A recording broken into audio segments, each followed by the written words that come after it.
Praėjusį savaitgalį Palangoje viešbutyje Žilvinas rinkosi Lietuvos socialdemokratinio jaunimo sąjungos skyrių pirmininkai, jų pavaduotojai, LSDJT nariai išrinkti į miestų ir rajonų savivaldybių tarybas, bei dirbantis jų administracijose.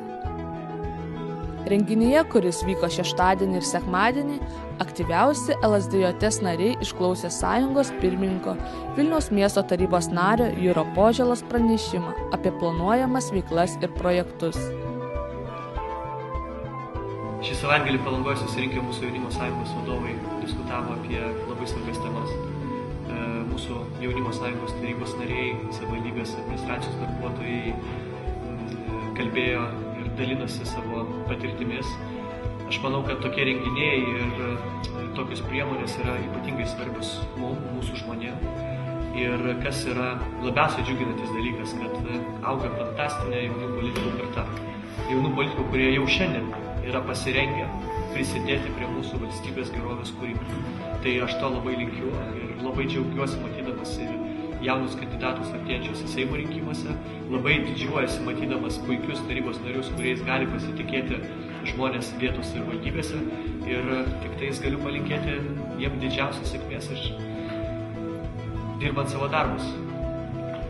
Taip pat savo pranešimus pristatė ir kiti sąjungos nariai – Danas Paluckas, Domas Petrulis, Domas Griškevičius ir kiti.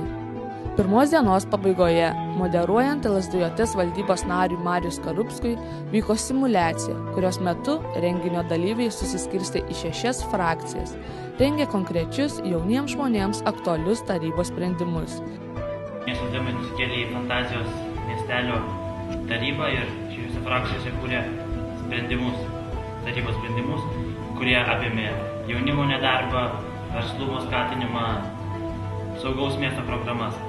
Be šitų 3 sprendimų, kas buvo įdomiausia, kur tai buvo ne tik linksma, tikslinga ir naudinga, bet jie sugebėjo paruošti interpeliaciją merui, tai yra man, bet kadangi buvo jauni ir nesuprato, kaip teikti interpeliaciją, jie atidavė originalą man. Gaila, jų interpeliacija nepavyko, bet paruošti sprendimai yra puikus.